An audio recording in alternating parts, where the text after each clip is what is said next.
ગુજરાતના નાગરિકોએ, શિક્ષણ સાથે જોડાયેલા લોકોએ નવી પેઢી વધારે શિક્ષિત બને, આગળ આવે, એના માટે સૌએ ચિંતા કરવી પડશે. આ એક હથ્થું શાસન જે છે ને, કોઈ બોલનાર નથી, કોઈ પૂછનાર નથી. ક્યાં સુધી આ સહન કરીશું?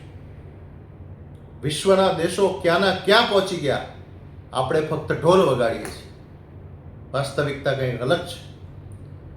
ફરીથી મારી વિનંતી છે કે કરોડો રૂપિયા પબ્લિસિટીમાં, બ્રાન્ડિંગમાં, તાયફાઓમાં વપરાય છે, એના બદલે શિક્ષકોને સારા પગાર મળે. જ્યાં જ્યાં શિક્ષકો નથી ત્યાં સારા શિક્ષકોની ભરતી થાય. કેટલા બધા બેરોજગાર લોકો ધક્કા ખાય છે, રાહ જોવે છે ભરતી, પણ શું સમીકરણો ચાલી રહ્યા છે કંઈ ખબર પડતી નથી.